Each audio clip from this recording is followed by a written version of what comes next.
Hi, and welcome to my channel, Shades of Sage, where I share all things motherhood. My name is Tashima, I'm a doula and mom of 4, and today I am filming my 1-year postpartum update. So for those who have been following my channel, you know my youngest just turned 1 year old on March 2nd, so I'm a little late with filming this video, but I still wanted to get it out to you all. So I'm just going to update. I have a 3-month postpartum update on this video, a 6-month, a 9-month, and this will be my 1-year postpartum update. So if you're interested in all things childbirth, motherhood, breastfeeding, all that good stuff, just keep watching. So I'm pretty much going to go over everything that I talked about in my 9-month update to update what's been happening or what's been going on with me and in my body from that video to now, so in those last 3 months or so. So starting off with pain, I am in virtually no pain, and that is so exciting because I remember when I gave birth, it was an unplanned C-section, so I was not planning on having a cesarean. It was my 3rd VBAC attempt, and it just did not go the way I wanted to. The baby was not descending, yada yada, blah blah blah. You can check out my birth story to see everything that happened, but I did have a C-section. Now, because it was unplanned, it was not an emergent C-section, so it wasn't an emergency, and it still was a positive experience, but the recovery has been so hard. And in those first few months, like, I felt like I would never have like full control in my body again. It just was really hard. I swole up so bad. I had like at least like 20 pounds of excess fluid on my body, and it was really rough. And it was really rough. And then I was on medication for, of course, for the pain for the C-section. I think I was on Tylenol and Motrin. Advil, Motrin, ibuprofen and Motrin. I alternated between 2, and I took them like I think I took them every 6 hours. I might have combined them and taken them every 6 hours. So I think that's what my medication looked like as far as pain. And then, you know, I weaned off of that eventually. I was taking Colace for a stool softener, and I was also taking, actually no, I think those were the only 2 things I was taking. But all that to say, I am not on any medication today. I have not needed any medication since I think like 6 months postpartum, and so that has been going well. I have no pain in my pelvic area anymore, no more pain in my incision, and no more pain in my lower back, which is really a win for me. So I have been feeling, in general, physically, overall, very good and very well, and I feel like 100% back to myself. So that has been awesome. So for me, exercise has been still the same. I'm just keeping up with my walking, and I do that like at least 3 times a week. Sometimes I can get in 5 days a week, but sometimes I can't. So at least 3 days a week, I walk for about 30 minutes. I have not started weight training. That has not changed, and I have been sometime with the yoga still. I'm not like on a strict routine with the yoga, but like I said, I have not really been suffering from lower back pain, and that was the reason why I wanted to incorporate it in the first place.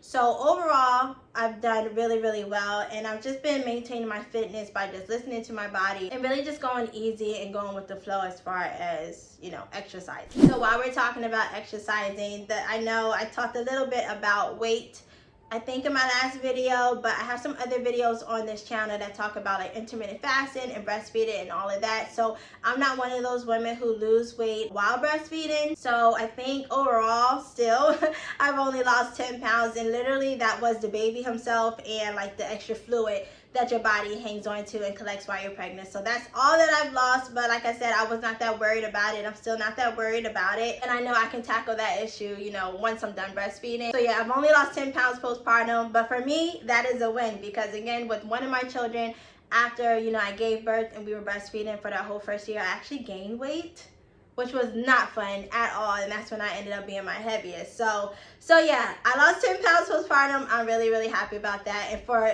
the most cases in general, for me, I don't lose weight at all while I'm breastfeeding, and I did do intermittent fasting from 3 months postpartum up until now. So I do feel like it really helped, and it did not mess up my milk supply. I did not have any issues with like low supply while intermittent fasting. I didn't do a crazy amount. I think my hours are like 14:10, I think.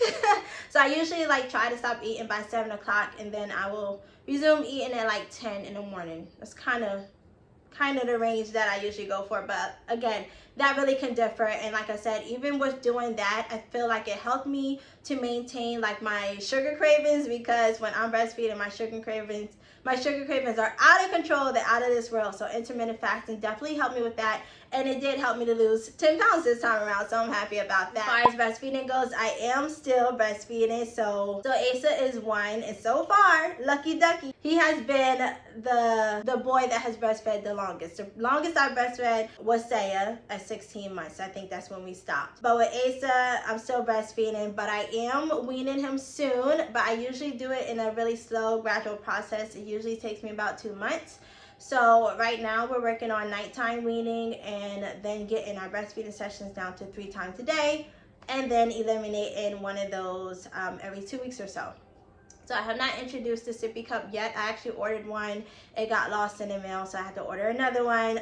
So that's kind of holding me up right now. But we are, like I said, working on nighttime weaning, and he is naturally sleeping a little bit longer at night. So like last night, his bedtime is 7. I put him to sleep, and he did not eat until like 4 a.m. So that is, again, another win, another gain for me, because I'm able to get a little bit more sleep, you know, in between. And that, of course, helps with my overall mood and how I'm able to function the next day. So I'm getting a little bit more sleep, and baby is breastfeeding a little less, and we will be weaning soon. So he'll probably, in about 2 months or so from this video, he'll probably be completely weaned. But he is doing so well with his solids. He's doing well overall in general. He does still require his milk though. Like this morning, I tried to skip that 10 a.m. feeding, and he was not having it. So I'm one of those people, I don't like offer, but I don't deny it either. So if they're really, really asking for it, yes, I will go ahead and, you know, feed until he gets used to that longer time frame that I'm trying to stretch him to, you know, not eat until nap time. But anyway, I have videos on weaning on this channel. So if you're breastfeeding like I am,